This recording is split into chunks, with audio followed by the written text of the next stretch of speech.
Nothing will spoil your novel quite like the 5 things I'm going to share with you today. Well, spoilers, I suppose, would spoil your novel, but not in the way we're talking about. These are 5 pervasive issues that can damage an otherwise beautiful manuscript, potentially beyond repair. Speaking of damaging things beyond repair, consider subscribing to my channel if you haven't already. What will that damage beyond repair? I'll let you find out. I'm not going to spoil it.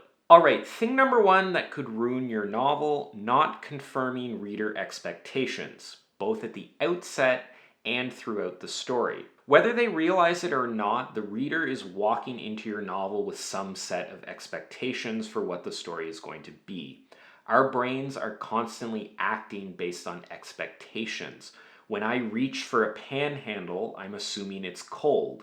If it turns out to be hot, then that's bad. That's a violation of expectations. These expectations come from different places. It could be the title of your novel, the cover, the blurb, what people have heard about the book from other people.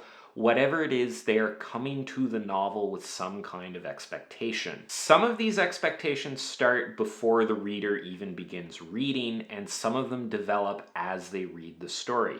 Again, our brains are prediction machines. They automatically try to make predictions and create expectations, even subconsciously. Being aware of what sort of predictions and expectations the reader has as they start and as they read your novel is going to help guide your writing efforts and will allow you to either violate or meet those expectations depending on what you want to do in the story. Thing number 2 that can ruin your novel: too much tension.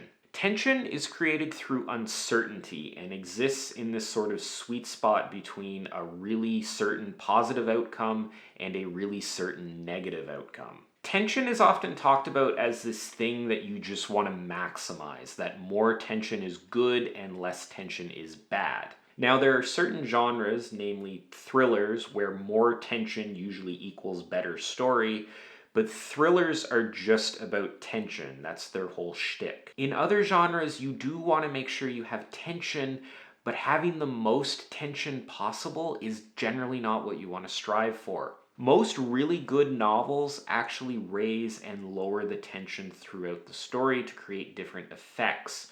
You want to do this intentionally to improve the story you're telling, not just leave it up to chance. One example of deliberately lowering tension comes with the so-called darkest hour trope. This is the point in the story where all hope is lost. The heroes seem headed for complete failure, and the villain's victory is virtually assured. A trait of the darkest hour is actually a lowering of narrative tension. Things become so bleak that there's no chance of success. Tension is fundamentally about uncertainty. It's a middle ground between success and failure where the possibility of either is high. Your story doesn't need to spend every single moment at maximum tension. This is exhausting and it makes it harder to get smaller moments like character arcs across. Don't be afraid to lower tension when it works best for your novel. Next up, thing number 3 that can ruin your novel: telling too big of a story. This is a sort of paradox that's become more clear to me in recent months. The best way to communicate a larger theme or message is not through telling a bigger story, but rather a smaller one. A small story gives you depth, it gives you focus, it gives you detail. And paradoxically, it will make your world feel larger because instead of skimming over the surface of a million different things, you're going very deeply into one or two of them. As a rule, people are limited in what they can experience. We can understand big abstract ideas, but when it comes to evoking emotion and having emotional experiences, it's usually only the things that are immediately around us that we can respond to. The communication of big ideas happens through small stories. Adding more to your story, trying to cover more ground, trying to make it bigger may not fix it. The opposite might be what you need to do. You might need more detail about fewer things. If what's ruining your novel is that it isn't written yet, then you may want to check out my program, Your First Novel, available at the link in the video description. Your First Novel is a comprehensive fiction writing program designed to get you across the finish line to completing your first manuscript. It contains over 55 video and written lessons focusing on everything from ideas to characters to plot and setting. And you get lifetime access to all the content once you sign up, which you can do at the link below, so please check that out. And now, back to the video. Next up, thing number 4 that can ruin your novel: too obvious contrivances.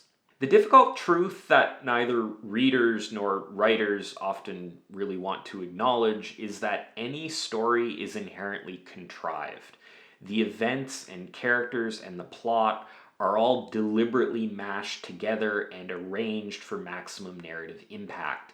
The hand of the author touches every single thing that happens in a story. Now, contrast this with the real world, where every single event is effectively random and coincidental.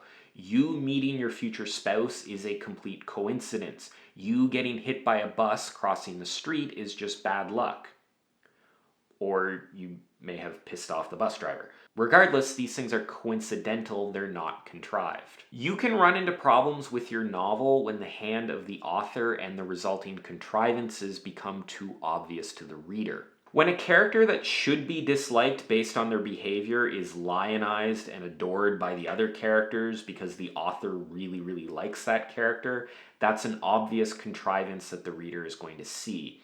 When the bad guys can accurately laser down every single person except your hero, that's an obvious contrivance that the reader is going to see. These contrivances need to exist for your story to work, but they can't be too obvious. Anytime the author's hand is revealed, anytime it seems like something is done for the convenience of the story, then that's a problem. Part of your job as the writer is to hide these things from the reader. You don't want your hand in events to be revealed. And lastly, thing number 5 that can ruin your novel: you let writing advice get in the way of your story. This last one requires some context and nuance. 2 things that the internet is great at, so I don't foresee any problems here. For almost any piece of writing advice out there, whether it's about passive voice, telling, adverbs, filter words, whatever, there are times when doing the exact opposite of what the prevailing wisdom says is actually what's best. Now, this does not mean that ignoring established conventions and advice is something you should do all the time. Something gets established as generally good advice for a reason. But if you find yourself in a specific situation where going against the norm is what's best, then yes, you should do that. This really comes back to intention. If you do something for a reason and that reason is actually justified, then you're usually fine. Take something like passive voice, which 99% of the time you should avoid. But maybe in one specific situation, it really works with the flow of a passage. Maybe there's no other way to improve the sentence structure. Maybe if you used purely active voice, it would be too repetitive. Maybe the only way the reader is going to get the message of that sentence is by using passive voice. And if you switch it to active voice, they're going to miss something crucial. Those are the kinds of situations where you can justify going against the prevailing wisdom, where something that normally does not work can actually work. People will argue endlessly about whether a construct is good or not, whether something is actually bad, and those arguments almost always miss the context that we're talking about. In specific contexts, something may work. In the majority of contexts, it may not. And in writing, the breadth of those contexts is so vast that providing guidance in every possible situation is usually fraught and very dangerous and probably impossible. I've mentioned this before, but you should be able to haul out any sentence or paragraph or scene from your novel and defend why it's executed the way it is. This defendability reflects intentionality and means that every part of your story is put there with purpose in mind. Don't follow advice if it doesn't make your story better. Evaluating what makes your novel better is not always straightforward, but that's what you need to figure out. That's one of the main challenges with writing. Protect your story from advice that doesn't serve it, yet at the same time be careful whenever you go against that advice. Just like I'm glad you were careful and decided to watch this video all the way to the end. So there you have it. I hope you enjoyed this video and found the advice in it useful. If you want to see more stuff like this, you can check out all my other writing advice related videos and subscribe to my channel. Thanks for watching, and I'll see you next time.